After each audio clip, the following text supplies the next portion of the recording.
And we are back with another daily reflection on the timeless wisdom that is Vedanta. Vedanta, which means end of the Vedas or end of knowledge. The Vedas being a Sanskrit word for knowledge. These 4 textbooks that sit at the seat, the source of nearly all Eastern philosophy, going back thousands and thousands of years. And the topic for today's reflection is more ancient than anything uttered by humans, and that is death. Socrates said that all philosophy is preparation for death. Preparing for death. What does he mean by that?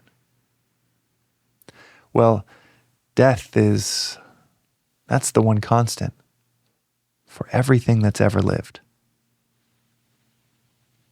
It is all around us, from squashing a bug to finding a dead squirrel in your backyard like we did yesterday.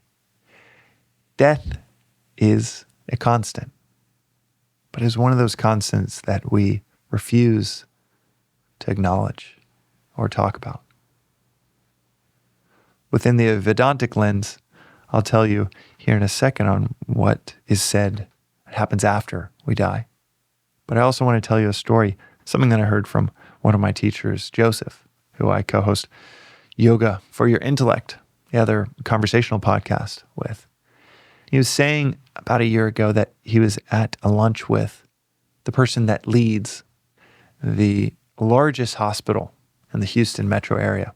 And that person said, 80% of your healthcare expenses, 80% of them accrue in the last 2 weeks of your life. People will spend hundreds of thousands of dollars just to get a few more extra days in this existence. 80% of healthcare spend in the last 2 weeks of your life. Avoiding the inevitable. And for many in that scenario, it's the most inevitable that inevitable might seem when you're on your deathbed. And yet we still spend every dollar we can to try to not acknowledge that inevitability. In the Western world, we're told that there is a heaven or hell for you to go to, or you're an atheist and there's just nothing. The Vedantic view, which can sound really ridiculous to many of us in the Western view of reincarnation, especially when you tack on a cartoonish version of it, which we love doing in the West, is having cartoonish versions, a caricaturization of a foreign philosophical concept. You might come back as an animal, as a bunny, because you killed a bunny. And you can get lost in all of these what ifs, if that's an option. But that's not what reincarnation means. Reincarnation, more simply put, is just a continuation of experience. Even the idea that you come back and it's in some linear time, well, that presupposes that time exists outside of your experience. When the Vedantic view, and we have an episode on the illusion, says that time is part of this illusion. It's within this experience. It's within the superimposition on what's actually happening, not something that's outside of us that we're just strung along or riding along like a roller coaster on tracks. We don't know what happens after death. Vedanta does not put forth anything prescriptive, but it does say there is a continuation of experience. This, right now, what you're listening to is an experience. And Vedanta just says, until we wake up to who we really are, we will continue to have an illusory experience. An experience like this, or an experience like a dreamer in the dream, where there is no linear time There weren't even preceding events, but you find yourself in the middle of a dream, in the middle of a room, and it all makes sense. Well, you're in this room because, as soon as you think about it, because you were just over there, you walked in here, this all makes perfect sense. And we're told, within Vedanta, we're told that this experience, the waking experience, is just an elevated version of that. There is no time. There is just now. And in the same way, you're projecting what's in front of you. And that is part of that superimposition that blinds us from what's real. And that illusion, this illusion that you're partaking in, is not real.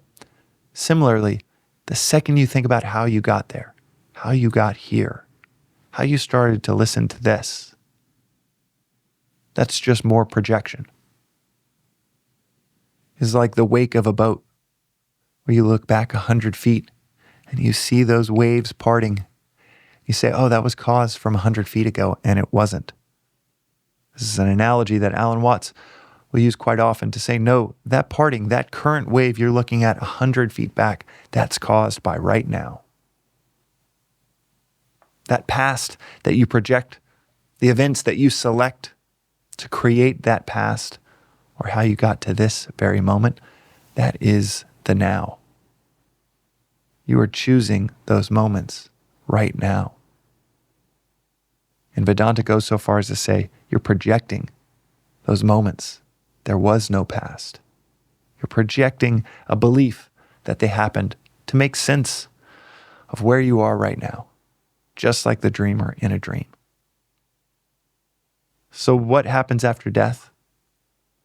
Well, if you imply there's an end to experience, Vedanta says there is no end to the experience. This is endless until we wake up. In the same way, it's beginningless, like a dream. It's not even philosophy, it's being ignorant of speaking Spanish. When did that ignorance begin? If you don't know how to speak Spanish, you're ignorant of speaking Spanish. It was beginningless. This experience we're in is beginningless, and it will continue to be endless until we wake up, according to this philosophy. And if that sounds strange to you, let me hypothesize an alternative. You pop into this world from outside of it. You pop in. You've got 80 years to make the most of it. And if you fail in this test, those 80 years will lead to an eternity of hell. Of a hot tub so hot, you never get used to it. That's an alternative that we humans have come up with. Or you pass the test. Pass away at 80 and you go into a cloud of bliss. Maybe you got a mansion made of all of the bricks of good deeds you did for eternity.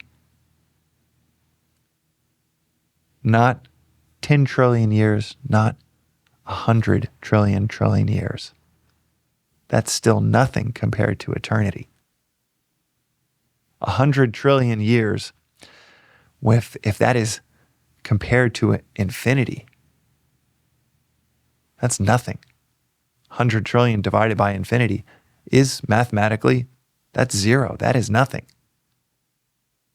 Much less 80 years to decide your fate for eternity. That's another option. Or the atheistic option, where you came into this experience from nowhere. It will end. And soon there will be nothing, just like there was nothing before. But something, we can all agree, something came out of nothing. That's another far-fetched option on the table. And then we have the Vedantic lens. This third option, that right now you're having an experience.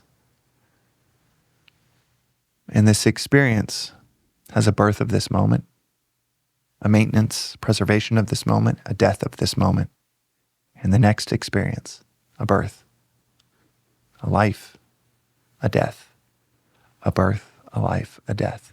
Each day, a birth of the day, the life of the day, a death. Each rotation around the sun, each year, birth of a new year, the life of the year, preservation of that year, and then the death. Each tiny moment and each massive era having the same cycle of birth, life, and death. An endless and beginningless series of beginnings and ends, beginnings and ends, ends and beginnings. Until you're ready to wake up.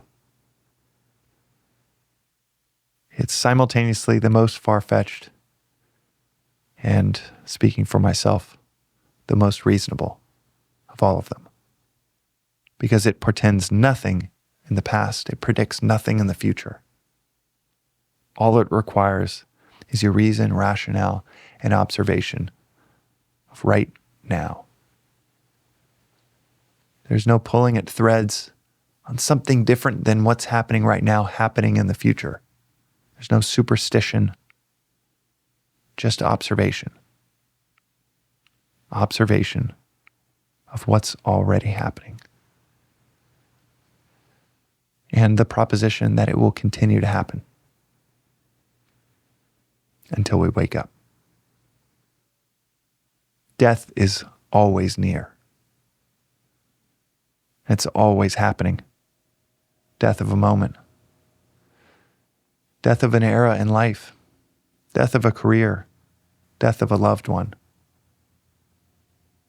The Vedantic lens, time itself implies death.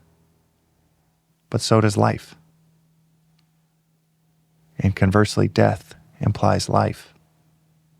But just like every moment, every era, every shift or pivot in a career or a life or a relationship, the end implies the beginning.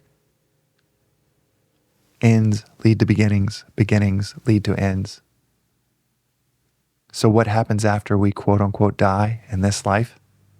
Vedanta does not say you go to this place, you see this light, you hear these trumpets. It simply says, like the break of dawn today, the end will lead to the beginning. The end leads to the beginning. And it will go on, endless beginnings, until we decide to wake up.